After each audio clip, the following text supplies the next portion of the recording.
Jadi kalau yang pasti main-main dengan dunia ini, yang masih ingin main-main, yang masih tidak mau meninggalkan dunia ini, Tuhan juga tidak akan angkat. Jadi Tuhan tahu hatimu. Oh Tuhan, kayaknya saya belum siap. Kalau belum siap, kita akan ditinggal. Padahal kita sudah tahu apa kesudahan dunia, apa kata Tuhan di dalam Alkitab, apa yang terjadi. Karena itu pada saat Tuhan sudah memanggil anak-anaknya untuk selamat, dan kita harus menanggapi panggilan Tuhan. Jangan bilang, Tuhan nanti Tuhan, aku masih ada urusan. Tuhan, aku masih ada proyek. Tuhan, aku masih ada urusan keluarga. Tuhan, aku masih ada urusan dengan orang lain. Tuhan, aku masih harus bekerja. Tuhan, aku masih ada gini. Kalau kita menolak panggilan Tuhan untuk datang beribadah, datang mendekat kepada Tuhan, pada saat waktunya ditentukan datang, engkau tidak bakal diangkat. Jadi kalau ada yang tertinggal, jangan salahkan Tuhan. Kamu selidiki hati kita, apakah kita sudah siap meninggalkan semuanya dan untuk bersama-sama dengan Tuhan. Kalau belum siap, berarti engkau akan ditinggal. Jadi mari kita persiapkan, kita tahu apa yang terjadi nanti pasti lebih buruk daripada yang sekarang. Karena pada saat kedatangan Tuhan yang kedua kali, iblis akan dilepaskan dan diberi kuasa oleh Tuhan untuk menguasai dunia. Dan kita tahu kalau iblis dilepaskan sudah, dunia akan hancur dan hidup kita tidak akan tambah lebih baik. Dan kalau itu yang kita inginkan, maka akan terjadi. Tapi kalau kita mau terus mencari wajah Tuhan, kita harus siap selesai dengan dunia ini. Amin. Yuk kita lanjut. Kemarin saya lanjut ke pasal yang sebelumnya tadi. Ya. Jadi ini saya langsung pasal 16 itu mengenai cawan ya. Kemarin Pak Budi cawan. Ini 17, ini kejadian ini adalah setelah Antikris, setelah pemasangan tanda, setelah pemasangan semua itu kejadian ini terjadi setelah pemasangan tanda, setelah Tuhan memberikan cawan-cawannya. Ya, jadi ini kejadian setelah cawan. Setelah cawan masih ada kejadian, setelah cawan dilepaskan, kemudian Antikris di Babel dihancurkan, Antikris dihancurkan, setan juga diikat, kemudian perkawinan anak domba. Setelah perkawinan anak domba ini Armageddon. Armageddon itu Tuhan datang untuk memerintah di bumi 1000 tahun. Ini adalah Antikris dan nabi palsu dilemparkan ke api neraka. Kita tahu bahwa si Antikris dan nabi palsu akan dilemparkan ke api neraka. Tapi iblis sudah dilemparkan? Belum. Iblis masih disimpan sama Tuhan. Iblis belum dihukum. Tetapi Antikris dan nabi palsu sudah dihukum. Tapi iblis disimpan untuk setelah kerajaan 1000 tahun dia dilepaskan untuk mencobai anak-anak Tuhan lagi. Baru setelah dicobai, yang tertinggal nanti akan masuk ke langit baru, bumi baru. Jadi setelah ada 1000 tahun kerajaan di bumi kita 1000 tahun, habis itu iblis dilepaskan untuk mencobai lagi. Kemudian setelah iblis dilepaskan, siapa yang tertinggal, yang tetap beriman sama Tuhan, baru nanti akan dipindahkan ke langit baru dan bumi yang baru. Jadi masih ada, setelah itu the end, selesai. Itu adalah semua urutan kitab Wahyu. Jadi setelah ini besok terakhir, habis itu kita akan berbicara mengenai keadaan manusia akhir zaman. Yuk kemudian lanjut. Nah kita lihat asalnya itu apa. Hari ini saya berbicara mengenai penghakiman atas Babel. Kalau saya tanya jatuhnya Babel itu apa sih Bu? Banyak yang gak ngerti Babel apa. Mari kita belajar apa itu Babel. Babel itu dimulai dari Nimrod. Nimrod itu adalah cicit daripada Nabi Nuh. Nuh punya anak namanya Sam, Ham, dan Yafet. Sam, Ham, dan Yafet. Ham itu mempunyai anak, anaknya lagi Ham punya anak. Anaknya lagi punya anak. Jadi apa itu? Cicit ya. Ham punya anak namanya Kus. Kus punya anak namanya Nimrod. Jadi istilahnya cicit. Dia cicitnya Ham. Cicitnya Ham ya. Jadi dia adalah raja pertama yang memerintah bumi ya. Kita belajar dari situ. Yuk kita lihat belajar. Kenapa Babel hancur? Yuk kita lihat. Mula kerajaannya terdiri dari Babel, Erek dan Akad dan semuanya di tanah Sinear. Nah, kita lihat dari negeri itu dia pergi ke Asyur. Asyur itu adalah Suriah. Kemarin saya bilang Asyur Suriah ya. Suriah sekarang. Lalu mendirikan Niniwe. Niniwe Rehoboth itu Irak. Saya kemarin lihat Niniwe itu mana tuh? Oh ternyata di Irak. Jadi ini yang namanya raja ini, wah saya pikir wah luar biasa. Makanya dia disebut hunter. Hunter itu pemburu. Dia pinter berburu, cedet, dia pakai berburunya pakai pedang. Jadi caranya dia menangkap mangsa dengan ngasih umpan, jebakan ya. Berburu itu gimana? Kasih jebakan, ya toh? Begitu dekat tangkap, bener ya? Ternyata Nimrod itu adalah seorang the great hunter, pemburu yang pinter. Karena itu dia begitu menaklukkan kanan kiri, dia pakai jebakan. Jebak dulu jebret. Nah, itu ciri khasnya Nimrod ya. Kemudian kita lihat karena dia pintar berburu, jadi kekuasaan dia dari tempatnya Nuh, nanti habis ini ada. Tempatnya Nuh itu kemudian dia melebar dari Suriah dia ke Irak, ke Iran, ke sini ke Turki, ke Arab, ke semua. Itu negara itu tuh semua kejajahannya dia semua. Wah itu yang luar biasa. Saya lihat luar biasa sekali. Yuk, dari kita mendirikan ke Niniwe, Rehoboth dan kalah, Niniwe dan kalah, itulah yang disebut kota besar. Jadi dia di sini nih. Ini dia di sini. Di sini, kemudian dia dari sini dia keliling ke sini nih. Semua di arah sini. Ini itu adalah Turki, ini Turki, Suriah, Irak, Iran, pokoknya di daerah ini jelas nih. Ya, dari Turki ini semua nih di kalangannya dia nih. Daerah sini termasuk Mesir, nih. Dari segini itu semua tuh jajahannya dia semua. Saya lihat, ini jajahannya dia semua.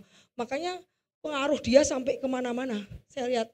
Kemudian kita lihat apa itu Babel. Saya berbicara tentang jatuhnya Babel, jatuhnya Babylon. Apa itu Babylon? Loh ya satu lagi, Babylon itu jajahannya dia juga. Karena Babylon itu ada di mana? Itu Irak. Jadi Niniwe, Rehoboth kalah. Itu di Irak semua. Itu termasuk dia juga. Makanya sama. Jadi kamu kalau lihat pattern tuh cara kerjanya sama. Kemudian kita lihat. Marilah kita dirikan bagi kita sebuah kota dengan menara yang puncaknya sampai ke langit. Marilah kita cari nama supaya jangan terserak ke seluruh bumi. Lalu turunlah Tuhan untuk melihat kota itu dan menara yang didirikan anak-anak manusia itu. Ia berfirman, mereka ini satu bangsa dengan satu bahasa. Ini baru permulaan, Tuhan bilang. Mulai sekarang apapun yang mereka rencanakan tidak ada ya dapat dilaksanakan. Marilah kita turun dan mengacaukan di sana bahasa masing-masing sehingga mereka tidak mengerti lagi bahasa masing-masing. Demikianlah mereka diserahkan Tuhan dari situ ke seluruh bumi sehingga mereka berhenti. Jadi Nimrod itu adalah seorang yang dipakai iblis. Saya bicara saat Nabi Nuh saat Tuhan memberikan banjir besar. Ada orang di bumi? Tidak ada, mati semua ya. Karena yang ada hanya keturunan Nabi Nuh, betul? Iblis mati enggak? Iblis tidak mati ya? Ya. Dia mencari seorang yang bisa membuat purpose-nya dia berhasil, betul? Dapat Nimrod ini. Karena Nimrod itu orang yang ambisius, yang egois ambisius. Ambisius itu gimana ya? Tamak itu apa? Pengen lebih ya. Kalau dalam pekerjaan ambisius. Jadi itu adalah sasaran yang cocok untuk dipakai iblis, betul? Nah, kemudian kita lihat, kemudian Nimrod karena dia pintar dan ambisius, iblis pakai dia. Dan Nimrod itu membuat menara. Memang Nimrod pintar buat menara. Siapa yang membuat Nabi Nuh bisa membuat Bahtera? Apakah dulu ada pengalaman membuat Bahtera? Batu Tuhan, betul ya? Betul. Bagaimana seorang Nimrod bisa membuat gedung kayak gitu? Mustahil nggak? Dengan pengelautan siapa? Iblis. Betul. Ngerti ya? Kita tahu bagaimana belajar, bagaimana si Nuh membuat Bahtera. Memang dari dulu ada pengalaman cara buat Titanic kayak apa, bisa? Tidak bisa tuh? Tidak ada yang tahu. Tuhan ngasih tahu berapa ukuran panjangnya, betul nggak? Pakai kayu apa, betul ya? Itu karena Tuhan yang berbicara. Dan saat terjadi, iblis masih ada di bumi, ya manusia tidak ada. Dia melihat Nimrod adalah seorang sosok yang bisa dipakai untuk menyebarkan kerajaan iblis di dunia ini. Kenapa? Karena dia adalah seorang gagah perkasa, dia seorang hunter, dia kejam itu jadi bukan orang yang nggak sampai hati gitu, apa namanya? Tegaan ya, tegaan. Karena apa? Ini ambil, cedet. Nah, dia melihat dan dia sangat ambisius. Iblis melihat dia adalah sosok yang tepat untuk dipakai untuk menyebarkan kerajaannya di bumi setelah manusia habis. Jadi dia pakai Nimrod. Dan Nimrod ini menikah sama siapa tahu? Ibunya sendiri. Ibu kandungnya sendiri dinikahin. Ya, kita lihat. Nah, dia membuat Babel ini supaya apa? Katanya kamu buat Babel supaya kamu tidak diserahkan Tuhan. Kalau kamu bersatu, kamu bisa melawan Tuhan.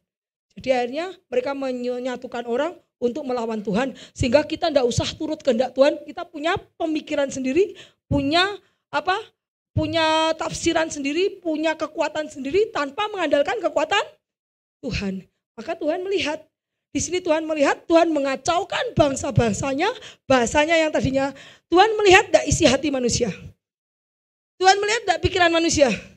Melihat, makanya Tuhan datang, waduh, kenapa Tuhan bilang, wah ini bahaya ini bahaya ini. Sekarang apa yang mereka rencanakan tidak dapat terlaksana, bahaya ini. Wah kita turun untuk mengacaukan. Kalau dipikir kenapa Tuhan jahat, kita bersatu kok, kita bersatu membangun kok dikacaukan. Apakah Tuhan sejahat itu? Tidak, karena Tuhan melihat hati dan pikiran dari asalnya dari mana. Maksud tujuan kita, motivasi kita apa, bener gak? Tuhan melihat dan diserahkan, kemudian dibuat bahasa macam-macam, kemudian setelah bahasa macam-macam tersebar ke seluruh dunia. Jadi kita lihat dia dari membuat ini itu untuk mencapai langit. Sebetulnya ini untuk mencapai langit. Sebetulnya Babel ini sebetulnya bukan untuk kepentingan manusia. Iblis menggunakan Babel ini untuk portal ke heaven, untuk melawan Tuhan. Sebetulnya dia digunakan untuk portal untuk melawan Tuhan. Jadi bangunan yang sangat tinggi sampai ke langit, betul. Itu sebenarnya digunakan seperti itu. Lah akhirnya disebarkan tuh. Yuk kita lanjutnya. Ini sudah tahu kalau cerita nih. Lah kita lihat. Ini adalah daerah Noah. Noah waktu terdampar. Betul ya? Terdampar ya, kapal terdampar toh. Dia ada di sini sama anak-anaknya ya, 8 saja yang selamat. Kemudian Nimrod. Nah, ini adalah Sumeria. Nimrod nih, ini kekuasaan Nimrod di sini. Ini Babylon nih. Babylon di sini jadi Babylon yang Nebukadnezar itu jajahannya dia, Nimrod. Dari daerah ini adalah kebudayaan Sumeria. Nah, dari sini, nah itu Noah di sini, dia di sini, kemudian mencar kemana-mana anak-anaknya, kemudian dia mendirikan di daerah situ, kemudian ketika bahasa-bahasanya terpecah belah, mereka sudah tidak bisa berbicara lagi, akhirnya nyebar. Adanya nyebar ke kiri, ke kanan, ke ini, itu yang menjadi negara-negara yang tidak takut Tuhan sekarang seperti ini. Jadi kalau negara-negara ada yang negara yang tidak takut Tuhan itu dari negaranya asalnya dari Nimrod. Kenapa? Karena dia belajar budaya Nimrod, dia menyembah Tuhan yang sama dengan Nimrod. Ya, kita belajar caranya. Kita belajar bahwa kita belajar tadi hari ini saya belajar mengenai Babylon, perempuan yang menunggang apa tadi? Perempuan pelacur di atas binatang. Kita lihat ini gambarnya apa? Ini dari Sumerian, dari apa? Kayak kalau Borobudur itu ada apa? Lukisan di dinding ya. Relief ya relief. Ya di dinding. Ini adalah zaman peninggalan dulu waktu zaman Nimrod. Ya. Zaman Nimrod itu Sumerian ya. Kita lihat bahwa ini adalah tentang Babel. Kita lihat bahwa seorang wanita di atas apa itu? Bukan menara, apa namanya? Di atas singa ya, kayak singa ya. Binatang ya. Binatang. Kita lihat ini seorang wanita di atas binatang, betul ya? Ini relief zaman Sumeria. Sumeria itu adalah apa? Kebudayaan Egypt, Mesir. Jadi mereka membawa lagi kebudayaan Mesir. Oh ya ampun, aku sampai mikir, oh my God, jadi waktu Tuhan keluarkan dari Mesir, gitu. Jadi dia masih membawa kebudayaan Mesir. Terus kemudian kita lihat,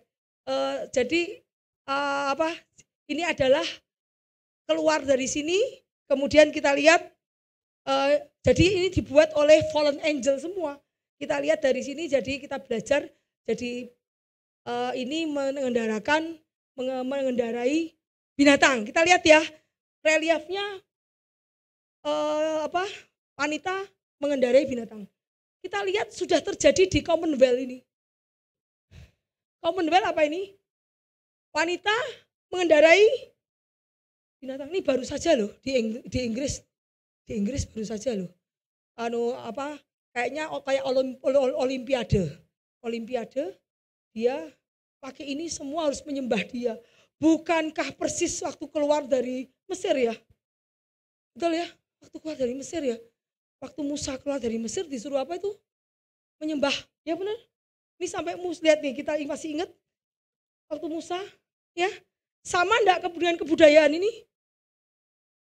Sama. Jadi semua dibalik lagi ke Mesir lagi. Semua god-godnya itu balik lagi di Mesir lagi semua. Jadi mereka masih mengambil itu. Lihat nih. Jadi ini waktu di Inggris kemarin, di England, semua harus mengalami ritual dan penyembahan kepada perempuan duduk di atas binatang. Ini baru saja terjadi. Kamu bisa diklik di Commonwealth sport olahraga kayak Olimpiade. Diajarkan di England. Yuk lanjut yuk. Yuk, lihat nih, ini Nimrod. Ini Semiramis itu adalah istrinya Nimrod, anaknya namanya Tamus. Semiramis itu adalah ibu daripada Nimrod. Nah, kemudian si Nimrod ini meninggal. Begitu meninggal, Semiramis bilang, si Nimrod meninggal, tapi dia berinkarnasi menjadi matahari. Masuk ke dalam matahari. Jadi disuruh menyembah matahari itu rakyatnya. Dia berinkarnasi menjadi matahari sehingga rakyatnya disuruh menyembah matahari. Dan dia bilang kalau Nimrod matahari, saya Dewi Bulan katanya. Jadi kalau suaminya matahari, istrinya Dewi Bulan. Jadi Semiramis dianggap sebagai Dewi Bulan, si Nimrod sebagai matahari, dan anaknya itu Tamus. Tamus dianggap bintang gitu. Jadi mereka mau mengadakan worship. Semua itu all is about the worship, penyembahan. Jadi mereka mau yang worship kepada dia, tidak lagi kepada Tuhan. Makanya itu lambangnya kan segitiga ya. Kita lihat ya. Karena Nimrod itulah adalah arsitek dari Babel. Dari mana dia dapat pengetahuan seperti itu? Seperti Nuh toh. Nuh dapat pengetahuan untuk membuat bahtera dari mana? Itu yang Nimrod dapatkan pengetahuan untuk membuat Babel dari si fallen angel itu, dari iblis juga, dari kuasa kegelapan. Kita lihat bagaimana kuasa kegelapan masuk Dan kita tahu kita tahu Freemason ya, itu yang membuat dari keturunannya Nimrod dulu yang karena dia builder. Nimrod adalah builder, pembangun. Dan kita tahu sama kan, dia punya tatanan kedudukan tuh yang atas bagian orang kaya, yang atas elit, bagian peasant tuh bagian petani, nanti bagian mana, bagian rakyat. Jadi kedudukannya sama persis seperti Mesir. Mesir kan ada kedudukan ini, dan terakhir budak. Dan orang-orang bawah mau dijadikan budak, kita akan dibawa lagi kepada ke Mesir. Jadi New World Order itu membawa lagi Mesir. Ya, ini adalah kita lihat segitiga. Nimrod adalah builder. Kita lihat ini adalah itu bintang loh. Semiramis itu moon, the goodness of moon di ancient Babylon. Ini Nimrod, son of God. Jadi ini adalah penyembahan kepada Nimrod. Nimrod adalah matahari, bulan adalah Dewi Bulan, adalah istrinya. Dia menikahi ibunya sendiri. Sebetulnya anaknya itu bukan anaknya Nimrod. Dia tuh sebetulnya idolatry, maksudnya dia melakukan hubungan dengan orang lain tapi diakuin sebagai anaknya Nimrod, sebagai penjelmaan Nimrod. Ini banyak berbohong nih istrinya Nimrod. Jadi kita tahu bahwa semua ini penyembahan kepada mereka. Yuk kita lanjut ya. Kita lihat dari simbol-simbol. Simbol-simbolnya kita lihat dari simbol-simbol. Ini penyembahan kepada Dewi Bulan, pertama yang disebut Dewi Bulan, atau kalau di Alkitab ada the God of Heaven, apa ya? Queen of Heaven, ada ya tulisan Queen of Heaven. Kalau Pak Budi kalau lihat bahasa Inggris, Queen of Heaven, itu larinya ke Semiramis. Queen of Heaven, nah itu. Nih, ya, jadi seperti ini, ya, ini adalah juga Queen of Heaven juga yang Semiramis. Mereka adalah penyembahan bukan kepada siapa tapi kepada sun Dewi ininya matahari kepada piringannya, penyembahan kepada matahari, dan itu kepada Dewi Bulan. Yuk lanjut yuk. Nah kita lihat bagaimana di US dollar, US currency, kita lihat apa itu gambar apa? Kita lihat ya. Kita lihat nih. Kita lihat ice-nya di sini. Kemudian New World Order ya. Ini penyembahan kepada dewa bulan, bintang ya. Tuh, bulan bintang ya tuh. Ya. Semua lihat tuh. Dewa bulan bintang ini ada di US dollar loh. Yuk lanjut. Nah, kita lihat di US dollar tuh. Kita lihat nih. Jadi dari penyembahan kepada Nimrod dan keluarganya diserakkan ya seluruh bumi. Serakkan kan? Pergi. Mereka membawa penyembahannya dan membuat idol sendiri. Ngerti gak? Kalau misalnya dari Babel tadi pergi ke sana, pergi sini. Mereka membuat patung-patung sendiri untuk menyembah, mereka penyembahnya sama tapi namanya beda. Penyembahan sama namanya beda. Seperti kayak anakku Stephen ya, maaf ya. Kalau di Jakarta dia namanya Stephen Nugroho Haji Salim. Pada saat Stephen di sekolah di Cina, orang Cina enggak bisa pakai nama Stephen Nugroho Haji Salim. Dia diganti siapa namanya? Wang Hong-en. Nah, tapi sama enggak mukanya? Sama. Nah, kalau Stephen nanti ke Yunani, orang enggak bisa ngomong Stephen Nugroho Haji Salim. Namanya siapa gitu ya. Nanti kalau orang kemana lagi kan tidak. Nah, jadi itu yang dia bawa. Jadi pada satu Babel diserahkan, mereka disuruh menyembah Nimrod dan keluarganya jebret, dia keluar, pergi kemana ke seluruh bagian dunia. Mereka membawa penyembahannya, membawa cara kerjanya, dan mereka membuat image masing-masing di tempatnya mereka masing-masing. Ngerti gak? Nah, sesuai dengan bahasa mereka, kan bahasanya lain. Betul gak? Kan tadi diserakkan berbagai macam bahasa. Nah, betul itu makanya mereka mempunyai nama sendiri. Ini mana di Hindu, ini Isis and Horus, ini Indrani. Jadi di daerah India, di daerah Pakistan, di daerah mana mereka membawa image-nya dan namai dengan bendanya itu nama sendiri-sendiri. Karena kan perbedaan bahasa, ya kan? Kalau di sini nama patung, di Amerika namanya patung enggak? Enggak. Ya toh? Sudah beda pronounce itu apa? Ngomong ya. Ya. Padahal sama saja. Ini padahal dari Babel dia ke scatter. Scatter itu apa? Tersebar. Sebar ke seluruh dunia membawa penyembahan-penyembahannya. Dan kalau di bahasa Prancis dia namai bahasa Prancis, betul enggak? Kalau bahasa Jawa namanya wayang golek. Wayang golek misalnya. Di Inggris tahu namanya bukan wayang golek lagi. Orang enggak tahu wayang golek, ngerti enggak? Jadi istilahnya begitu, pronunciation-nya beda, tetapi sebenarnya penyembahan kepada yang sama. Nih di Cina ya kita lihat ya, ini adalah Semiramis, dewa bulan yang disebut Tamus itu dari Baal sebetulnya, dari fallen angel sebetulnya. Ya, penyembahan Semiramis, Tamus, Baal. Di Cina namanya Singmo, tuh Singmo, Holy Mother. Di India namanya Devaki, yang anaknya namanya Krishna tuh. Di Efesus namanya Diana. Ada tuh yang namanya hey Diana ya. The Mother of God identified with Semiramis. Di negara Efesus itu mana? Turki. Turki namanya Diana. Di Egypt namanya apa? Isis. Di Egypt namanya Isis, anaknya namanya Horus. Horus itu mata satu itu apa? Yang ngerah itu mata satu itu Horus. Ya. Kemudian di Greece namanya Aphrodite. Di Rome namanya Venus and Jupiter. Di Israel namanya Astoret, Baal. Ya, ada di Alkitab ya.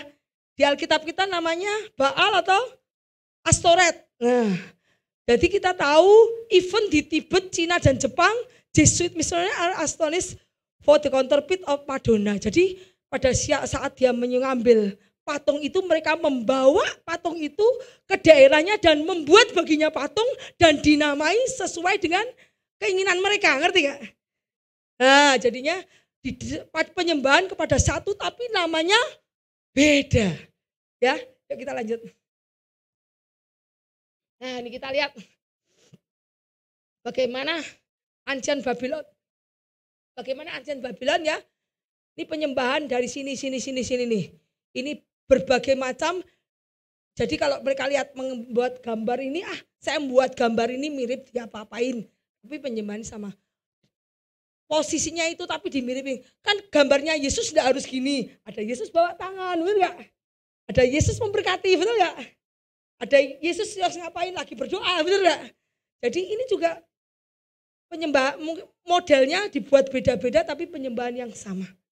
Itu seluruh dunia menyembah yang sama. Kita lihat Semiramis, Nimrod, dan anaknya Tamus. Kita lihat nih ya. Kita lihat bahwa ini adalah Babylon. Lihat Babylon. Nimrod, Ishtar, Tamus. Ishtar itu adalah Semiramis, disebut Ishtar. Nah, kalau di Egypt namanya Osiris, Isis, Horus. Kalau di sini Persia namanya Bool, Inanna, Mitra lah. Ini kalau di Greek Zeus, Semiramis, Bacchus. Nah, ini kalau di Roman Katolik, yang dia kok Roman Katolik, Roman Empire ya. Itu namanya Baal, Diana. Nah, ini jadi ini kita Molok ya, di Alkitab ya ada Molok, ada ini. Nah, jadi kita tahu bahwa mereka menyembah Tuhan yang sama, modelnya beda, tetapi penyembahan kepada satu yang sama. Itu seluruh dunia sudah menyembah satu Tuhan yang sama.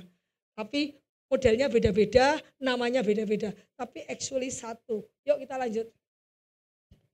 Nah kita laut, nah kita mau masuk ini. Sebab sekalipun mereka mengenal Allah, mereka tidak memuliakan Tuhan. Betul enggak? Kenal Allah enggak si Nimrod? Harusnya dikenalkan ya sama si Nuh ya. Harusnya dikenalkan. Yuk, mereka tidak memuliakan dia sebagai Allah dan mengucap syukur kepada dia. Sebaliknya pikiran mereka menjadi sia-sia, hati mereka menjadi bodoh dan gelap. Mereka berbuat seolah-olah mereka penuh hikmat, tetapi mereka telah menjadi bodoh. Mereka menggantikan kemuliaan Allah yang tidak fana dengan gambaran yang mirip manusia yang fana, burung-burung, binatang-binatang berkaki 4 atau binatang yang menjalar. Karena itu Allah menyerahkan mereka kepada keinginan hati mereka akan kecemaran, sehingga mereka saling mencemarkan tubuh mereka. Karena mereka mengambil image barang-barang apa yang mereka sukai, maka Allah marah. Kemudian Yeremia, bahkan anak-anak memungut kayu bakar, bapak menyalakan api, perempuan-perempuan meremas adonan. Kamu ngasih sesajen enggak untuk bapak patung-patungmu? Ngasih enggak? Ngasih. Lihat nih, anak memungut kayu bakar, bapak-bapak nyalain api, perempuan meremas adonan masak untuk patung, bener gak? Oh, untuk membuat penganan persembahan kepada Ratu Sorga, Queen of Heaven tadi, Semiramis, betul gak? Itu bukankah yang terjadi di nenek moyang kita? Patung persembahan sesajen ya, sesajen ini untuk patung tak kasih apa? Dibuatin apa tuh biasa nih? Kalau sesajen makanan-makanan ya. Nah, untuk Ratu Surga dan orang mempersembahkan korban curahan kepada Allah lain, Allahnya kecil ya, dengan maksud untuk menyakiti hati Tuhan. Aku lihat, aduh Tuhan ya ampun, aku bilang, kasihan kamu sudah menciptakan manusia, sudah sayang sama manusia, memberikan segala. Mereka masih membuat image itu membuat patung, kamu masak nggak patung itu menyakiti hati Tuhan. Lihat nih, kamu menyakiti hatiku kata Tuhan. Yeremia 27 ayat 18. Kita lihat di Roma 1 ayat 25. Sebab mereka menggantikan kebenaran Allah dengan dusta dan memuja dan menyembah makhluk dengan melupakan penciptanya yang harus dipuji selama-lamanya. Memangnya yang menciptakan kamu patung? Bukan toh? Memangnya yang menciptakan kamu Nimrod? Bukan toh? Bukan. Yang menciptakan kamu Tuhan. Jadi Tuhan sakit hati. Kita lihat bagaimana iblis lalu counterfeit. Counterfeit itu apa? Meniru Tuhan. Ingat, setan datang menyamar sebagai malaikat terang. Kita lihat nih ya. Saya akan berbicara mengenai Babel besar, the great harlot yang jatuh. Kita tahu bahwa ini adalah the bride of Christ. Bride of Christ itu dilambangkan oleh great city Yerusalem. Yerusalem baru, makanya Yerusalem baru nanti akan turun dari surga. Yerusalem atau Israel, bangsa Israel yang kemarin yang ada di sini, bangsa Israel dikejar naga, ingat gak? Kemudian naga mengejar perempuan itu, kemudian bumi melindungi perempuan itu, ingat ya? Nah, perempuan itu adalah Israel. Kemudian ini adalah Israel adalah kota suci, the holy city. Tetapi ini bukan holy city, Dajjal city ya, Dajjal. City yang maksiat seperti Sodom dan Gomora, ngerti ya? Kalau Israel dianggap holy city, maka Babylon, the Babel dianggap maksiat, city yang maksiat. Lihat nih, ya. Jadi mereka berusaha menyerupai, mirip Tuhan. Jadi ini adalah counterfeit pada antara dua orang, Babel, the great harlot, dan satu Israel sebagai kota holy city-nya Tuhan. Ya, kita lanjut yuk. Nah, kita lihat Babel tadinya seperti piala emas di tangan Tuhan dan yang memabukkan bumi, seluruh bumi. Bangsa-bangsa minum dari anggurnya, itulah sebabnya bangsa-bangsa menjadi gila katanya. Terus pengkhotbah, apa yang pernah ada lagi dan apa yang pernah dibuat akan dibuat lagi. Tidak ada sesuatu yang baru di bawah matahari. Adakah sesuatu yang dapat dikatakan, lihatlah ini baru, tetapi yang dulu sudah ada, sekarang ada lagi. Dulu Babel sudah ada belum? Sekarang membuat apa? Babel, new modern Babel, betul? Jadi kalau mereka dulu gagal, memangnya iblis mau gagal? Berusaha terus dia. Iblis tidak akan gagal. Kalau dia gagal, dia akan terus berusaha sampai dia berhasil. Ya, kita lihat bahwa binatang yang keluar dari dalam laut, ini lihat nih. Jadi ingat kemarin saya pernah berbicara mengenai seorang binatang yang keluar dari laut, berkepala 10, kemudian 7 atau 10 ya. Kemudian kakinya seperti beruang, seperti leopard, kemudian mulutnya seperti singa. Nah, ini patung ini diletak, itu yang lambang Antichrist, binatang the second beast yang keluar dari laut. Itu letak ini di mana? Di depan gedung PBB di Amerika Serikat. Diletakkan patung ini di depan gedung PBB. Jadi kita lihat binatang yang kulihat itu serupa dengan macan tutul, kakinya seperti kaki beruang, mulutnya seperti mulut singa, dan naga itu memberikan kepadanya kekuatan. Naga siapa? Laki-laki si iblis. Selalu ada iblis di belakangnya. Iblis di belakang layar. Memberi kekuatannya besar. Jadi lewat ini mereka akan memberikan satu world government, satu world currency, satu world religion. Jadi yuk kita lanjut. Kita masuk penghakiman atas Babel. Jadi saya sudah tahu tadi cerita akarnya. Setelah akarnya dapat, dihakimi enggak sama Tuhan? Dihakimi. Pada saat Tuhan melihat mulai naik, didiamkan dulu enggak pada saat bawah? Ingat enggak pada saat Nimrod membangun, didiamkan dulu kan? Belum sampai atas tak? Sama Tuhan didiamkan dulu, dilihat dulu. Nanti pasti dihancurkan lagi sama Tuhan. Jadi kejadian yang sama pada zaman Babel akan terulang.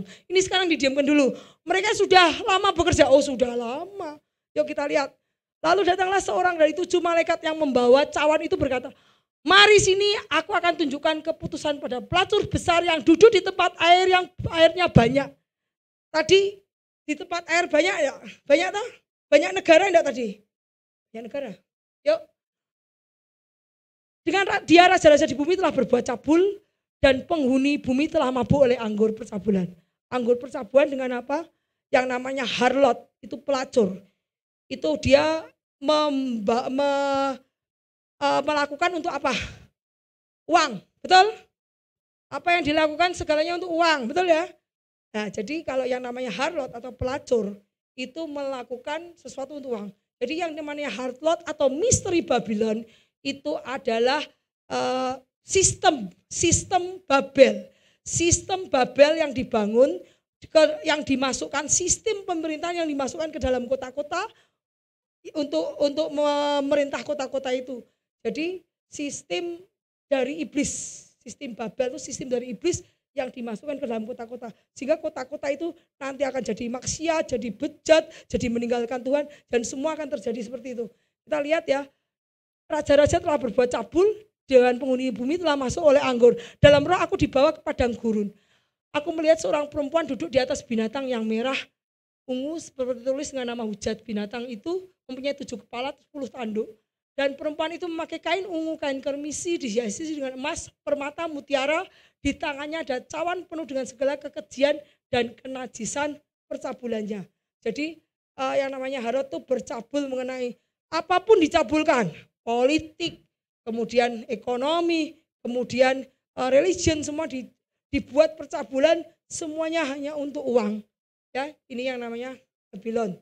Karena apa? Yang di belakangnya iblis. Iblis butuh uang enggak? Manusianya butuh uang enggak? Ya itu. Iblis tak butuh uang. Iblis hanya mau worship. Iblis itu mau worship, penyembahan. Tapi dia pakai segala, ingat iblis bilang, aku akan berikan segala sesuatu kalau kau menyembah aku. Dia pakai manusia untuk uangnya. Jadi semua dibuat manusia untuk harlot itu untuk uang. Ya. Jadi perempuan itu memakai kain ungu, tangannya ada suatu cawan emas penuh dengan segala kekejian. Di dahinya tertulis, Babel besar ibu dari wanita, pelacur dan kekejian. Ya. Jadi kita lihat dia ada di desert. Desert itu apa? Jadi ini binatang ini adalah antichrist. Ini adalah sistem. Tahu ya, beda ya. Ini ada antichrist, ini sistemnya. Ngerti? Sistem itu duduk di bawah antichrist. Ngerti ya? Sistem itu duduk di bawah antichrist. Ya. Di bawah antikris sistem. Dia adalah sistem negara-negara besar. Negara-negara yang besar yang mengambil adop sistem Babel. Sistem dari Babel itu dipakai negara-negara besar. Nah, jadi di set kita tahu negara yang dekat di set itu apa? Yuk kita lanjut. Cepat aja. Kita lihat ya. Kemarin kita sudah tahu naga. Kemudian kita tahu yang namanya antikris itu atas. Kemudian kita tahu pelacur besar. Itu sundal kenapa? Aku mau mengikuti kasihku karena mereka memberi aku minum, makan, bulu domba, kain lenan, minyak ini. Jadi isinya yang namanya pelacur melakukan segala sesuatu supaya kamu dapat makanan, minuman, pokoknya uang. Dia segala uang, pokoknya semua dilakukan untuk uang, tidak lagi mengikuti norma, tapi uang. Kemudian kita lihat nabi palsu. Nah, nabi palsu adalah yang berasal dari Israel. Itu dari Israel. Nabi palsu itu berasal dari Israel sendiri. Nanti ada yang dari Israel keluar sebagai nabi palsu. Ya, kita lanjut. Nah, kita lihat. Dan aku melihat perempuan itu mabuk oleh darah orang-orang kudus. Banyak yang mati karena perempuan itu. Terus ketika aku melihat aku sangat heran. Mengapa engkau heran? Aku akan menunjukkan rahasia. Perempuan itu binatang yang memikulnya, binatang yang bertanduk 7. Binatang itu telah ada, namun tidak ada. Ini lihat nih. Kemarin kita belajar Egypt, Syria, Babylon, Persia, Greece, Rome, Ottoman Empire. Ya, kerajaan Islamic Caliphate. Kemudian habis itu mereka kalah. Setelah menguasai Yerusalem, dia dikalahkan dia kemudian turun, kemudian iblis itu kemudian iblis dimasukkan ke bottomless pit. Bottomless pit itu apa? Lubang. Terus pada zaman antikris lagi yang dia akan keluar lagi, iblis itu menguasai salah satu dari king itu raja untuk menjadi sebagai antikris. Jadi kita tahu, jadi ini ayatnya yang ayat ini. Binatang itu telah ada tapi akan muncul lagi ke akhir zaman. Jadi pada saat yang akan datang nanti seorang raja akan dikuasai oleh iblis untuk memerintah sebagai antikris. Itu iblisnya dari bottomless pit. Ya, yang penting adalah mengandung hikmat ketujuh kepala tuh. Ketujuh belah 7 gunung. Di atasnya perempuan duduk. Ketujuhnya 7 raja. 5 sudah jatuh. 5 sudah jatuh. Ini Egypt sudah jatuh. Assyria sudah jatuh. Babylon sudah jatuh. Nebukadnezar. Medo Persia sudah jatuh. Apa itu? Darius, Cyrus sudah jatuh. Greece, Yunani sudah jatuh. Alexander the Great. Roma sudah jatuh. Nero sudah jatuh. Nah, Islamic Caliphate ini kemarin sudah jatuh. Waktu merebut Yerusalem sudah jatuh, nanti akan dimunculkan kembali. Nah, ini sedang lagi muncul ya. Jadi yang satu ada jika ia datang, ini bagus nih, lihat nih yang 10. Sudah jatuh, yang satu ada, yang lain belum datang. Kita kan nunggu yang lain ya. Yang lain belum datang. Jika ia datang, ia akan tinggal seketika. Berarti pemerintahannya enggak lama, ngerti gak? Pemerintahan antikris tidak akan lama karena di sini tertulis bahwa yang satu sudah ada itu adalah Roma, tapi jika ia datang ia akan tinggal seketika saja. Jadi kalau ada pemerintahan yang baru antikris itu cuma sebentar pemerintahnya. Yuk lanjut. Nah kita lihat bahwa dan binatang yang pernah ada dan sekarang tidak ada itu ia adalah raja ke-8. Namun demikian ialah 1 dari ke-7 itu menuju kebinasan. Tadi ke-8. Dan ke-10 tanduk yang lihat adalah 10 raja. Dan belum mulai memerintah ya. Tetapi 1 jam lamanya ia akan menerima kuasa. Mereka akan menerima kuasa selama 1 jam saja bersama-sama dengan antikris. Belum ya. Mereka seia kata, mereka akan memberikan kepada binatang itu, mereka berperang melawan anak domba, tetapi anak domba akan mengalahkan mereka karena ia Tuhan segala Tuhan, mereka bersama-sama dengan dia. Yaitu mereka yang terpanggil, yang telah dipilih dan yang setia. Semua air yang telah kau lihat di mana wanita pelacur duduk adalah bangsa-bangsa, rakyat banyak, kaum dan bahasa. Jadi banyak bangsa yang terjalin di sini itu berasal dari keturunannya Nimrod. Itu masuk dalam sini semua. Ya, jadi kita lihat ini adalah BRIC Nation, 10 kingdom, ya, 10 raja. Ini banyak orang yang masuk ke dalam apa? Di menguasai. Yuk kita lanjut. Kita lihat yuk. Dan ke-10 tanduk yang telah kau lihat itu serta binatang itu akan membenci pelacur itu. Mereka akan membuat dia menjadi sunyi dan telanjang. Dan mereka akan memakan dagingnya dan membakarnya dengan api. Jadi setelah selesai, tugas selesai, si Antikris sudah naik tahta. Nanti Antikris juga akan menghabisi bangsa-bangsa yang sudah membuat mereka naik tahta. Jadi nanti Antikris juga akan menghabisi bangsa-bangsa yang sudah membuat mereka naik. Jadi pelacur itu diserang sendiri oleh Antikris. Karena nanti Antikris akan menyuruh untuk menyembah dianya sendiri. Merekanya sendiri. Jadi Allah telah menerangi hati mereka untuk melakukan kehendaknya dengan sia sekata dan untuk memberikan pemerintahan kepada binatang itu sampai segala firman digenapi. Jadi semua yang tertulis di firman Tuhan harus digenapi dulu. Karena Tuhan tidak mau firmannya gagal atau firmannya dibuat bohong. Jadi kalau kamu, apa yang terjadi di masa depan, kamu harus stick sama firman. Karena Tuhan bilang sampai segala firman Allah digenapi. Ya. Dan perempuan yang kau lihat itu pelacur itu adalah kota besar yang memerintah atas raja-raja di bumi. Jadi ada kota-kota besar yang disebut the Great Harlot yang mengambil sistem Nimrod, yang adopted sistem Nimrod. Dan itu yang membuat memerintah banyak orang. Karena apa? Misalnya seperti, maaf ya, seperti negara England. England punya banyak jajahan enggak? Banyak toh? Termasuk Australia, jajahannya England enggak? Lah, jadi England dia menjajah, semua jajahnya diterapkan. Sistem pemerintahannya England. Nah, seperti itu contohnya. Kalau satu negara punya jajahan-jajahan, ya. Jadi kita lihat, jadi nanti si Antikris sendiri juga akan menghancurkan sendiri negara yang membuat dia bisa naik. Supaya Antikris membuat penyembahan kepada dirinya sendiri. Karena nanti ingat ada ayat yang bilang nanti pada saatnya kalau tempel didirikan, Antikris akan duduk di atas bait Allah untuk disembah. Betul ya? Itu apa? Harlotnya sudah dihancurkan, ya. Jadi kita lihat negara-negara besar ya yang disebut the great city. Kita lihat mereka mirip ya. Kita lihat bagaimana mereka membuat sistem itu mirip sekali loh.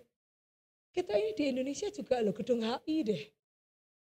Ya, gedung HI ya. Mirip loh, ya. Kita lihat ya. Kita lihat. Nah. Yuk kita lanjut. Nah, ini saya bacain ya. City by city, kota-kota akan dipanis. Kota-kota akan dihukum oleh Tuhan. Satu di sini, satu di sana. Dan ingat tiba-tiba akan datang dan mereka akan takut. Jadi setiap kota-kota akan dihukum oleh Tuhan. Satu di sini, satu di sana. Jadi kota-kota yang mengadop Babel, sistem Babel akan dibunuh, akan dihancurkan sama Tuhan. Termasuk ini nih. Ini sebentar lagi akan dihancurkan oleh Tuhan. Ingat Sodom Gomora dihancurkan Tuhan, itu mengadop Babel. Ingat tadi jajahan siapa itu? Nimrod di kota Sodom. Sodom adalah jajahannya Nimrod. Akhirnya jadinya apa? Lah, seperti ini. Seperti itu, dihancurkan Tuhan. Nah, nanti juga akan dihancurkan Tuhan. Ini, yuk, jadi kita lihat. Kemudian pada waktu itu kami melihat seorang malaikat turun dari surga. Ia mempunyai kekuasaan besar, bumi menjadi terang oleh kemuliaannya. Ia berseru dengan suara kuat, sudah rubuh, Babel kota besar itu. Ia telah menjadi tempat kediaman roh-roh jahat dan tempat bersembunyi semua roh najis. Ya, siapa kalau enggak setan di belakangnya? Benar ya? Setan besar, setan kecil semua. Setan percabulan, setan dengki, setan iri, setan serakah, setan tamak, setan sombong, setan banyak itu ya. Banyak. dan tempat bersembunyi segala burung yang najis, ya, yang dibenci. Semua bangsa telah minum dari anggur hawa nafsu cabulnya. Raja-raja telah berbuat cabul dengan dia. Pedagang di bumi telah menjadi kaya oleh kelimpahan hawa nafsunya. Dan aku mendengar suara lain, pergilah kamu hai umatku, pergilah daripadanya supaya kamu jangan mengambil bagian dalam dosa-dosanya, supaya kamu jangan ditimbun malapetakannya, sebab dosa-dosanya telah bertimbun sampai ke langit dan Allah telah mengingat segala kesehatannya. Kamu disuruh keluar dari Babel, disuruh keluar dari kota besar, supaya kamu tidak ikut malapetaka, karena Tuhan akan menghancurkan. Siapa yang disuruh keluar dari Babel sampai ini? Lot. Jadi nanti anak-anak Tuhan juga akan disuruh keluar dari kota besar. Makanya jangan mencintai dunia ini, karena dunia ini juga mau dihancurkan Tuhan. Kamu mau jadi manusia bakar, gak mau toh?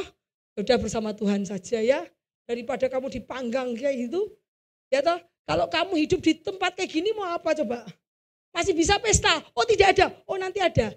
Katakannya tidak ada pesta lagi, tidak ada tiupan seruling, tidak ada dansa lagi. Karena kotanya akan dibuat sunyi. Kayak gini. Nah nanti lihat, yang suka pesta-pesta kamu harus mulai bertobat. Yuk kita lihat yuk, lanjutnya yuk. Yuk nih lihat nih. Balaskan kepadanya sama seperti dia juga membalaskan, dan berikan kepadanya 2 kali lipat menurut pekerjaannya. Campurkan baginya 2 kali lipat cawan. Tuhan marah banget. Kamu campurkan cawan murkaku 2 kali lipat. Hancurkan kota itu sampai habis, sampai tidak ada yang bisa menghuninya. Buat apa kamu mengikuti dunia kalau dunia mau dihancurkan? Makanya jangan mencintai dunia ini, percuma mau dihancurkan. Kita kasih tahu masa depannya ya. Yuk lihat. Ya, berikan kepadanya siksaan. Tuh, Tuhan mau memberikan siksaan. Siksaan perkabungan sebanyak kemuliaan dan kemewahan yang telah ia nikmati. Apakah kota besar menikmati kemewahan? Menikmati kemuliaan untuk diri sendiri? Menikmati keteranan, kekuasaan, harta banyak? Nah, Tuhan bilang, berikan padanya siksaan perkabungan sebanyak kemuliaan dan kemewahan yang telah ia nikmati. Sebab ia berkata dalam hatinya, aku bertata seperti ratu, aku bukan janda. Kalau ratu mau dihormati, mau dihargai, mau banyak hartanya, dan aku tidak akan pernah bergabung. Dia bilang, aku tidak pernah susah, karena banyak orang ngasih aku uang. Oh lihat, aku yang membuat susah siapa? Tuhan sendiri. Ya. Kita lihat, sebab itu segala malapetaka akan datang dalam 1 hari. Yaitu dalam perkabungan, dalam kelaparan. Berarti kota itu akan dibuat sangat kelaparan. Akan dibakar dengan api. Karena Tuhan Allah yang menghakimi adalah Tuhan yang sangat kuat. Ya, jadi Babel yang besar akan diruntuhkan kayak gini. Apakah kamu masih mau di dalam dunia? Nah, pada saat kamu diundang pesta harus datang, kamu tinggalkan. Karena pada saat kamu datang, kamu tahu yang kamu tinggalkan itu sudah dihancurkan Tuhan. Kita lihat kemudian lanjutnya, dan raja-raja di bumi yang telah berbuat cabul dan hidup dalam kelimpahan, yang dapat untung, dapat untung enggak dalam suatu negara? Dapat untung tuh dagang,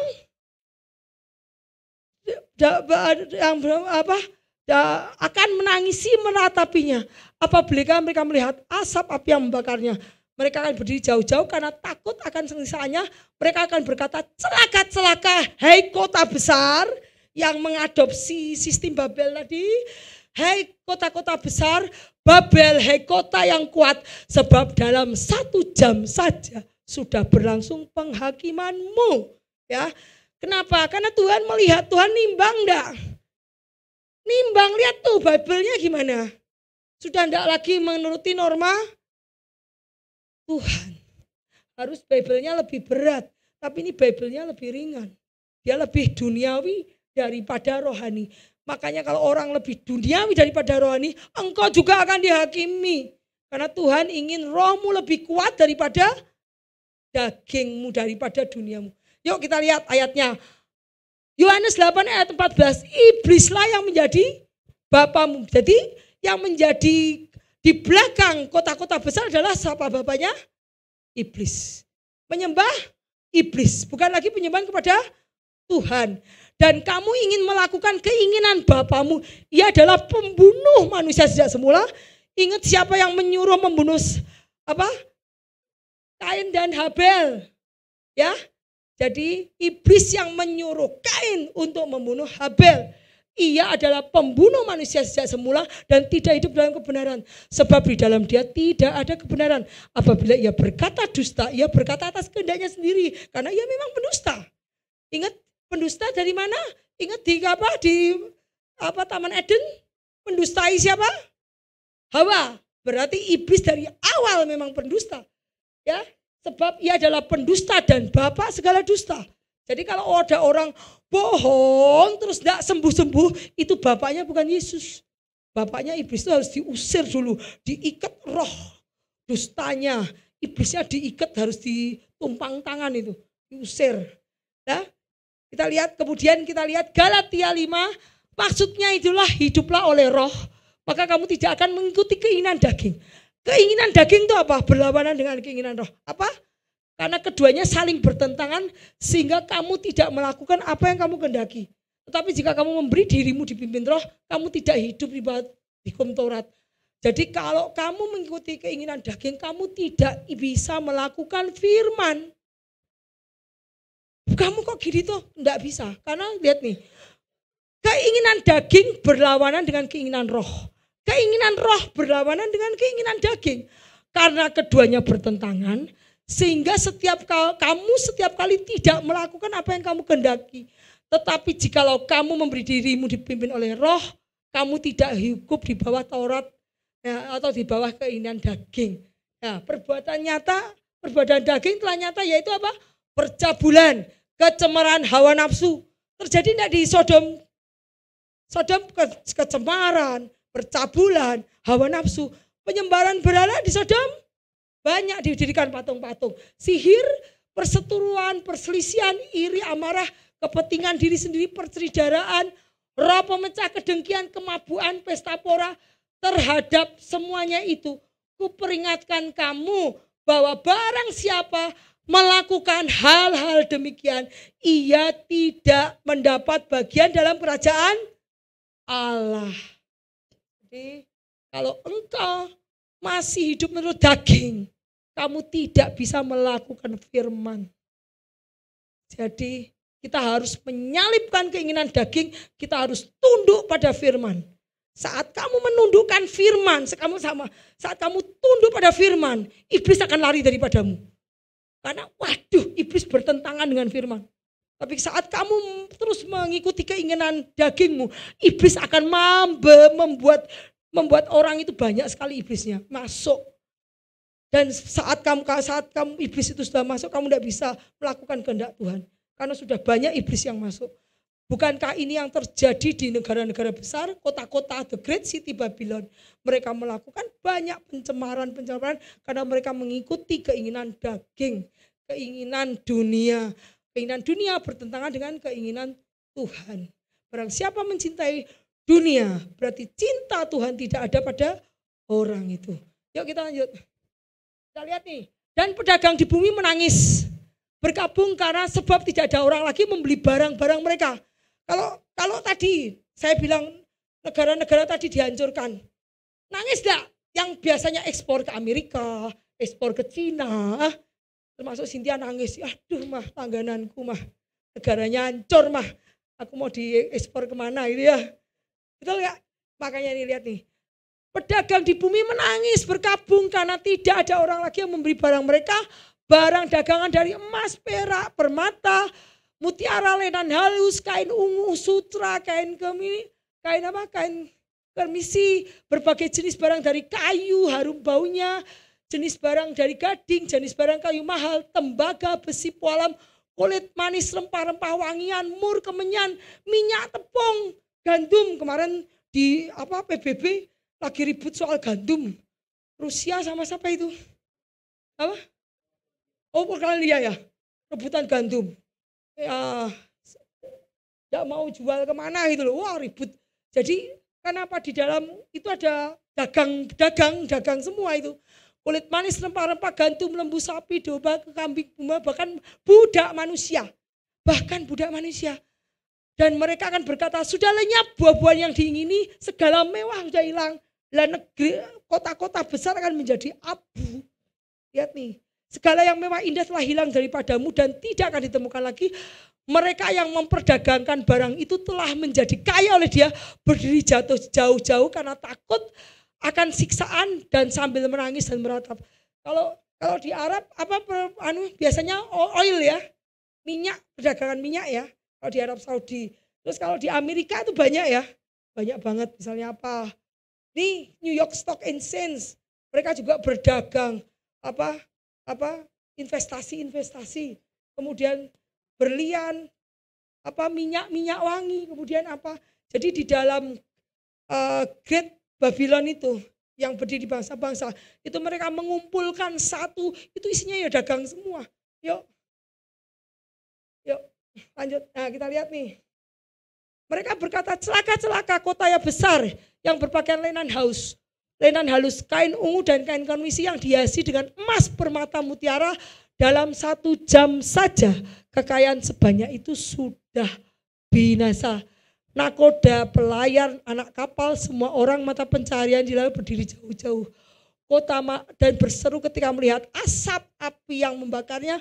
Kota manakah yang sama dengan kota besar ini? Dan mereka menghamburkan debu di atas kepalanya sambil berseru menangis, celaka kota besar yang olehnya semua orang mempunyai kapal di laut, menjadi kaya oleh barang yang mahal. Sebab dalam 1 jam saja ia sudah binasa.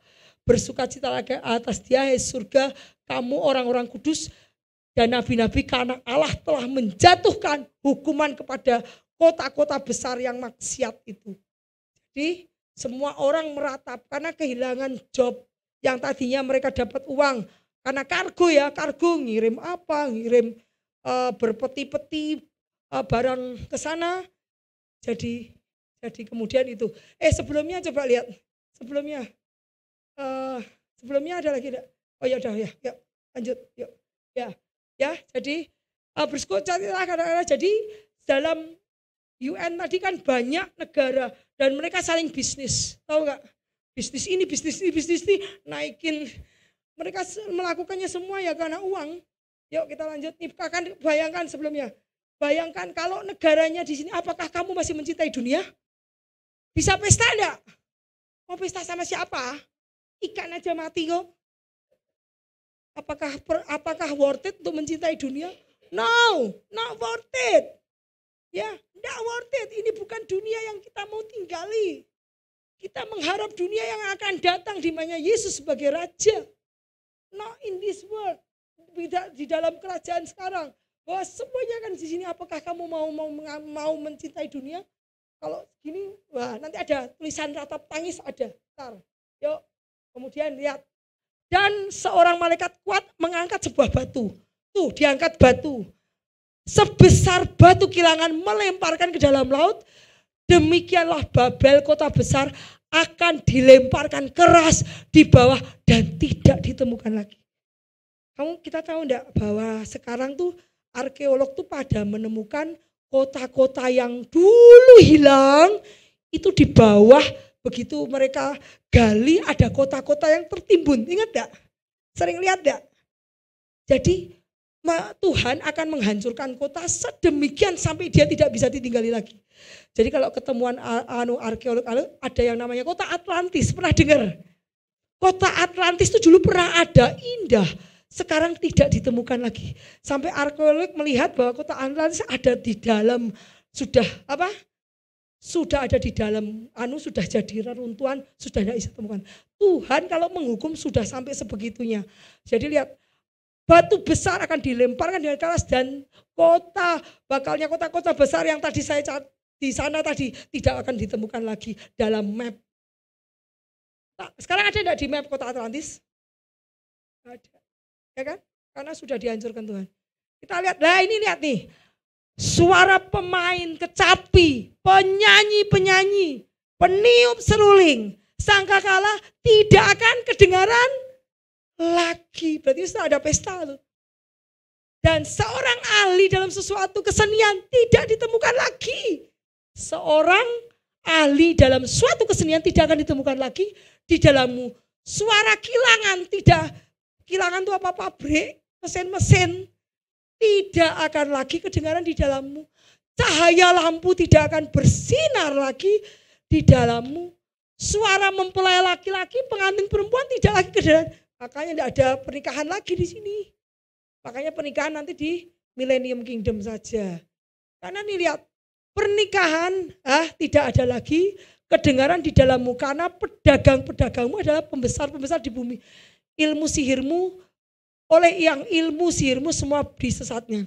Di sini tuh yang ditemukan ilmu sihir itu adalah farmakia. Farmakia itu adalah kayak apa? Obat-obatan ini. Dalam bahasa apa itu Ibrani ya? Ya, farmasi itu adalah artinya sihir. Ya, kita tahu bahwa banyak orang mendapatkan keuntungan, ya toh, dari UN itu atau PBB tadi banyak mendapatkan keuntungan. Seperti media, pengontrolan media. Media dikontrol enggak? Kontrol toh, Facebook, YouTube, ini semua dikontrol. Kemudian apa ini namanya? Vaksin mandat ya. Setiap orang harus vaksin COVID dan segalanya macam. Kemudian Bitcoin, ada perdagangan Bitcoin. Kemudian kita tahu senjata. Lah kalau perang, Ukraina perang sama Rusia, enak yang suplai senjata ya. Betul ya? Perang terus. Saya suplai senjatanya, saya suplai. Dapat duit. Habis senjata, suplai lagi, dapat duit. Jadi banyak pedagang-pedagang banyak mendapatkan keuntungan dari ini semua.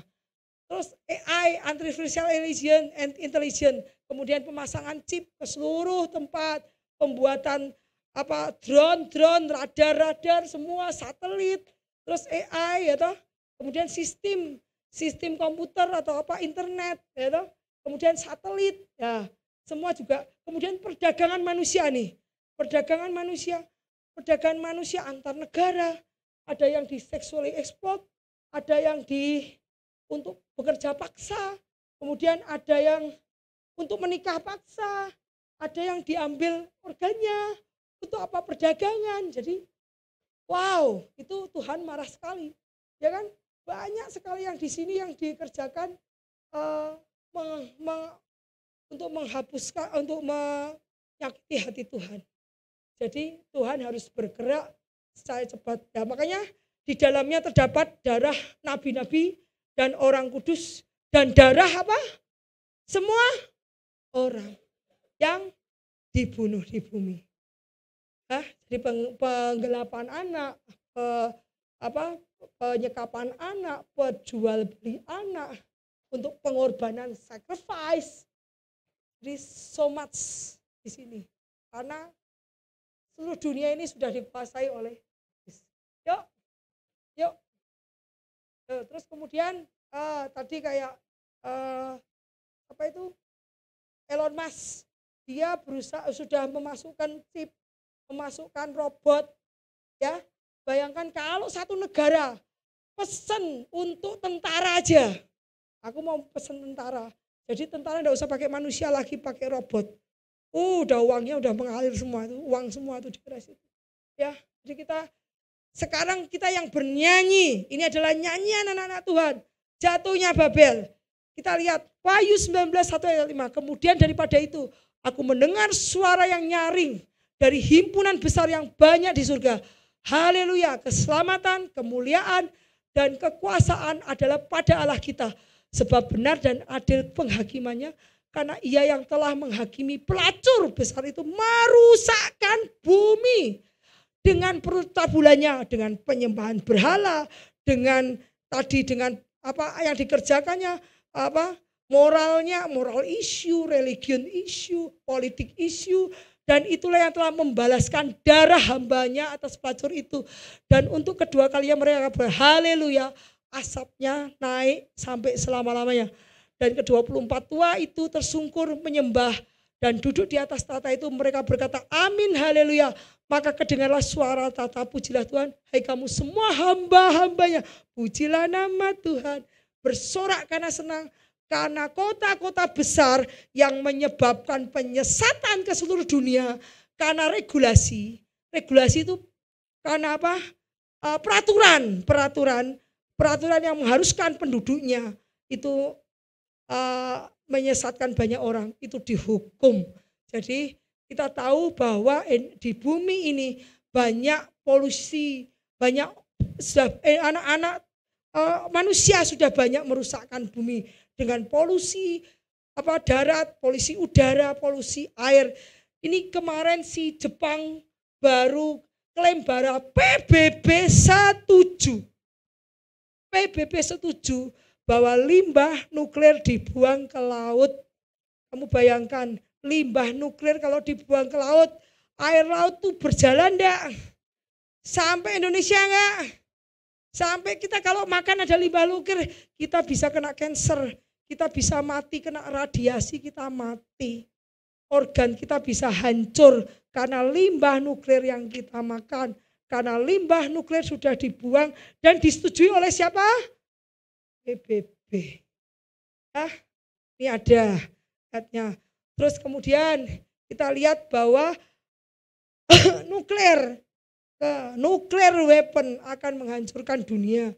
Terus kemudian kita lihat bahwa ada erupsi jadi penghancuran dunia melalui nuklir, melalui penebangan hutan digunduli untuk dapat uang, betul nggak? Semua hutan di dunia jadi apa? Kayu bakar, dari apa-apa, semua jadi perusakan manusia. Itu juga untuk dari apa? Dari banyaknya mobil, asap merusak, itu akan dihancurkan oleh Tuhan. Karena Tuhan sudah bilang bahwa mereka yang menghancurkan bumi milik siapa? Tuhan. Kalau ada orang, mau tanya, kalau ada orang kos di kamu, ngancur ke kosmu, marah enggak? Ya udah. Maka Tuhan juga marah pada orang yang manusia dikasih kos di bumi, tapi menghancurkan bumi. Yuk kita lanjut. Nah kita lihat, aku mendengar suara himpunan besar orang banyak, desau air bah, karena Tuhan Allah kita telah menjadi raja. Marilah kita bersukacita, bersorak-sorai, memuliakan Dia, karena hari perkawinan anak domba telah tiba, pengantinnya telah siap sedia. Ini ceritanya gimana? Jadi yang di bawah dihukum, yang di atas dikasih reward. Jadi yang diangkat tadi menjadi pengantin, rapture, itu di atas awan. Pada saat mereka dihukum di bumi, yang di atas dikasih pesta. Jadi yang di bawah sudah jadi panggang orang bakar, di atas kita makan babi bakar. Ya, dilihat nih. Jadi yang di bawah tadi, yang di bumi dihancurkan oleh api, oleh tsunami, oleh apa. Yang di atas dikasih pesta perjamuan kawin anak domba. Kita lihat, marilah bersukacita untuk memuliakan Dia, karena hari perkawinan anak domba telah tiba, pengantinnya telah siap sedia. Dan kepadanya dikaruniakan supaya memakai kain lenan halus, berkilauan dan putih bersih. Lenan halus adalah perbuatan benar dari orang kudus. Lalu Ia berkata kepadaku, tuliskanlah, berbahagialah mereka yang diundang ke perjamuan kawin anak domba. Katanya lagi kepadaku, perkataan ini adalah benar, perkataan ini dari Allah. Maka tersungguhlah aku di depan kakinya untuk menyembah Dia, berkata, janganlah berbuat demikian, aku adalah hamba, sama dengan engkau saudaraku yang memiliki kesaksian kepada Yesus. Ini baik nih, humble. Dia menyembah, jangan sembah aku, kamu sembah Yesus. Harus hanya Yesus yang boleh disembah, bukan menyembah manusia. Kita tidak boleh mengidolakan manusia, kita tidak boleh menyembah manusia. Kalau kamu mengidolakan manusia, Tuhan cemburu. Ya, itu menyakiti hati Tuhan. Jadi sembahlah hanya Yesus, sembahnya hanya Allah, karena kesaksian Yesus adalah roh nubuat. Jadi ingat, yang di bawah dihukum, tempat-tempat kota-kota besar itu dihukum, dikenai api, hancur. Tetapi yang di atas kita diberikan perjamuan kawin anak domba. Yuk lanjut. Pakaian pesta, apa itu? Pakaian pesta adalah kekudusan, kebenaran. Kita harus punya karakter Kristus. Apa karakter Kristus?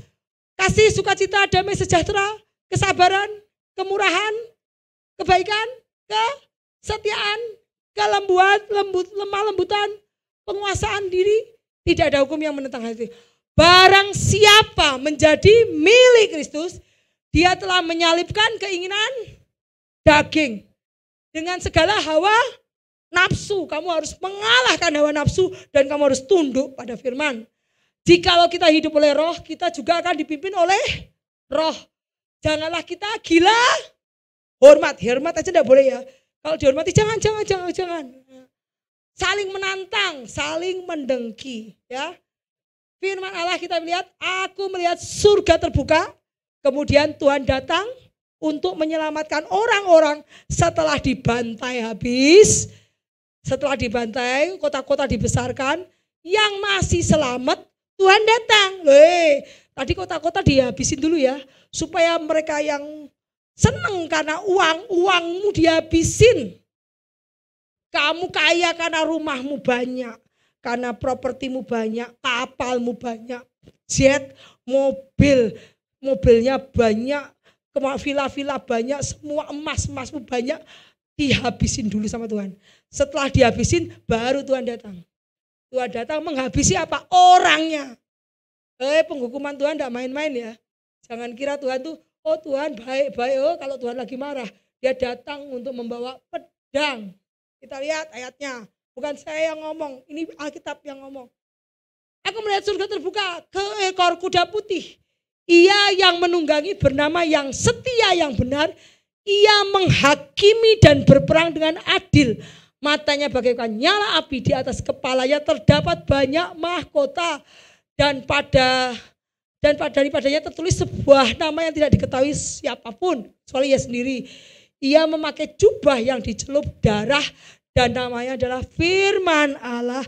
Jadi pada saat Tuhan datang ke bumi, melihat sisa-sisa manusia yang tersisa di bumi, dia akan menghakimi manusia itu dengan firman Allah.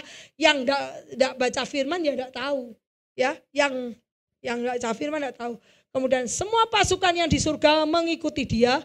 Mereka menunggang kuda putih dan memakai lenan halus yang putih bersih. Jadi semua ini adalah orang-orang yang sudah rapture. Itu akan turun bersama-sama Tuhan untuk berperang, memerangi yang sisa-sisa di bumi. Dari mulutnya keluar sebuah pedang tajam. Ia akan memukul segala bangsa dan ia akan menggembalakan mereka dengan gada besi. Ia akan memeras anggur dalam kilangan anggur, kegeraman murka Allah. Dan pada jubahnya pahanya tertulis sebuah nama, Raja segala raja, Tuhan di atas segala Tuhan. Memeras kilangan anggur itu apa artinya? Anggur itu kalau diperes keluar apa? Jus anggur. Jusnya apa? Darah segar. Jadi saat Tuhan memeras kamu, memeras anak-anaknya, yang jadinya kamu sudah darah segar. Jadi sisa-sisa bumi yang tertinggal setelah Babylon, kota-kota besar yang membuat penyesatan ke seluruh dunia itu dihancurkan. Kalau masih ada orang, Tuhan sendiri akan datang, akan membunuh dengan pedang. Bukan saya yang ngomong, Alkitab yang ngomong.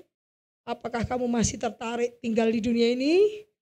Ya, makanya kita siap. Pada saat Tuhan memanggil kita, Tuhan aku siap. Why? Karena Tuhan sudah memberikan tempat yang lebih baik untuk kita tinggali. Bukan di dunia ini. Udah ya, terus lanjut. Nah ini, binatang serta nabinya dikalahkan, lalu aku melihat seorang malaikat berdiri dalam matahari, dan berseru dengan suara nyaring, semua burung terbang di tengah langit, marilah ke sini, berkumpullah turut dalam perjamuan Allah. Tuhan baik loh, burung-burung gagak, burung pemakan daging, burung pemakan bangkai dipanggilin semua. Karena bangkainya orang-orang banyak enggak? Banyak tau? Dipanggil semua, ayo burung-burung sini. Ini ada orang-orang yang dibunuh oleh anak domba Allah, oleh Tuhan Yesus sendiri. Orang-orang fasik yang udah dibunuh. Kamu sini, kamu berpesta daging-daging raja. Pesta daging raja. Daging raja kayak apa ya? Daging raja. Ya, kan yang dibunuh kan raja-raja, pembesar-pembesar dibunuhin semua. Tuh, lihat nih ya ayatnya. Ayo semua burung terbang di langit, marilah ke sini. Turut dalam perjamuan Allah. Perjamuan yang besar. Makan supaya kamu makan daging semua raja. Daging semua panglima. Daging semua pahlawan. Dan daging semua kuda. Dan daging semua penunggangnya. Kuda pun dimakan dagingnya. Dan daging semua orang. Baik yang merdeka maupun hamba, baik yang kecil maupun besar. Dan aku melihat binatang itu dan raja di bumi dan tentara-tentara mereka telah berkumpul untuk melakukan peperangan melawan penunggang kuda dan tentaranya. Armageddon, ya Armageddon. Maka tertangkaplah binatang itu. Akhirnya begitu peperangan Armageddon, tertangkap binatang itu bersama dengan nabi palsu yang telah mengadakan tanda-tanda di depan matanya. Dengan demikian menyesatkan mereka yang telah menerima tanda dari binatang itu dan yang telah menyembah patungnya. Keduanya dilemparkan hidup-hidup ke dalam lautan api yang menyala-nyala oleh belerang. Ayat 21, dan semua orang lain dibunuh dengan pedang yang keluar dari mulut penunggang kuda itu.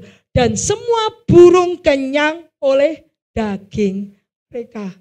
Yang dikasih pesta bukan anak-anak Tuhan saja, tetapi burung-burung pemakan bangkai juga dikasih pesta. Ya, kita lanjut. Ya, lah, jadi itu yang terjadi nanti untuk selanjutnya setelah Yesus mengalahkan semua musuhnya, Tuhan akan mendirikan kerajaan 1000 tahun di bumi. Dia akan memerintah di bumi sebagai satu raja atas seluruh dunia. Satu pemerintahan, satu raja yang dipimpin oleh Yesus sendiri. Karena tidak ada satupun raja selama pemerintah di bumi yang berkenan pada Tuhan. Yang hidup turut kehendak Tuhan. Maka Tuhan sendiri yang harus memerintah dan turun sebagai raja memerintah kita semua. Dan anak-anak Tuhan akan ikut memerintah bersama Dia. Nah, kita lihat bahwa zaman ini sudah menuju ke sana, menuju ke fulfillment pemenuhan daripada nubuatan. Kita lihat nih, Turki presiden tidak suka dengan LGBT yang ada di UN. UN itu apa? PBB. Masa di United PBB, masa ada gambarnya LGBT. Jadi istilahnya PBB melegalkan LGBT. Jadi ini seperti kayak ya, Haman ya. Pada saat sin itu dosa. Sin itu segala sesuatu yang bertentangan sama Tuhan sudah dibuat legal. Itu Tuhan sudah marah. Jadi sudah jadi peraturan kayak abortion. Legal enggak sekarang? Legal. Jadi pada saat dosa sudah dibuat legal, itu supaya semua orang merasa dosa sudah biasa dan itu menyakiti hati Tuhan. Dan Tuhan harus datang segera membereskan semuanya. Kita lihat bahwa Turki pun sebel karena di PBB ada gambar-gambar LGBT.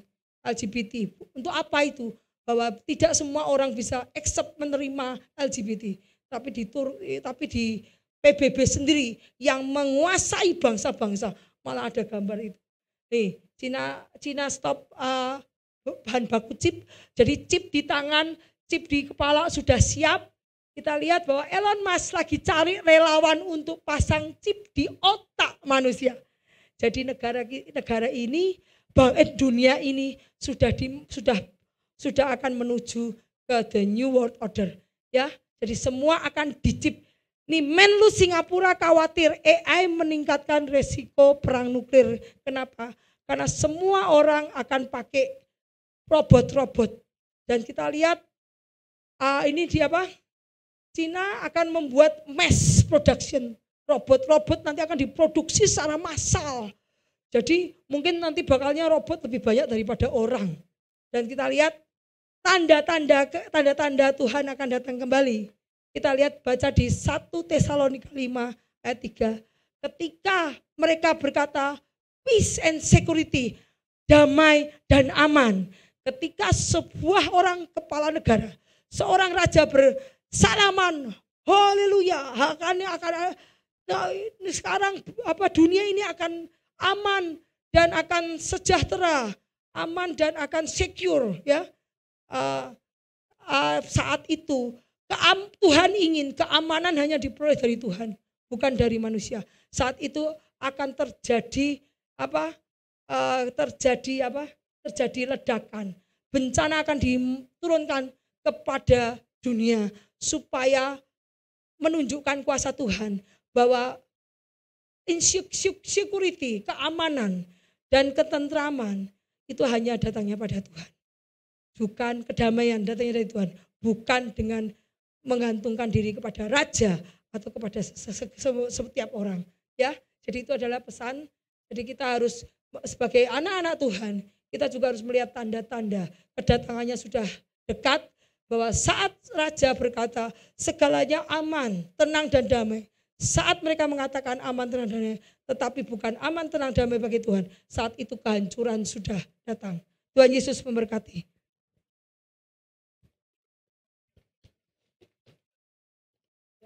Kita nyanyi.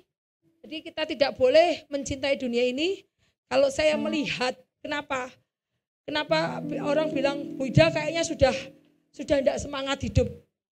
Begitu saya lihat cerita ini, gimana saya semangat mau hidup? Gak semangat mau hidup.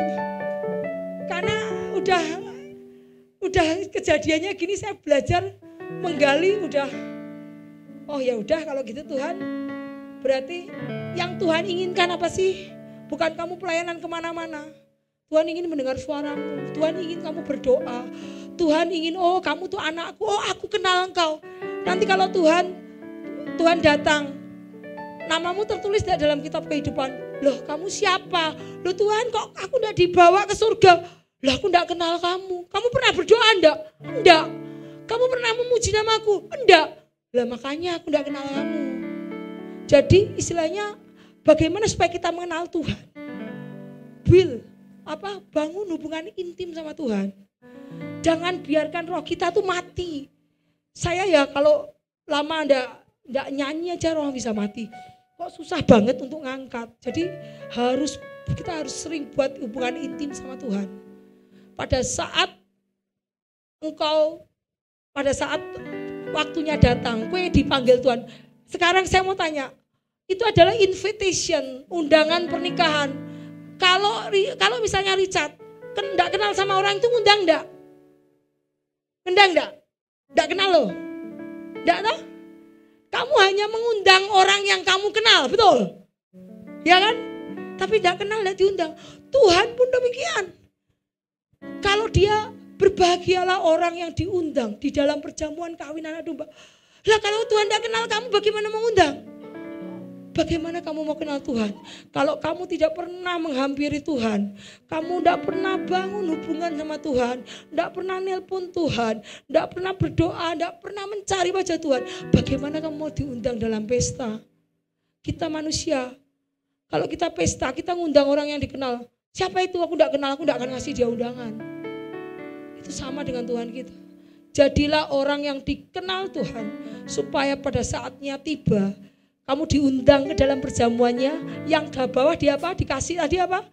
Api. Di atas kamu dijamu oleh makanan. Karena kamu dikenal Tuhan.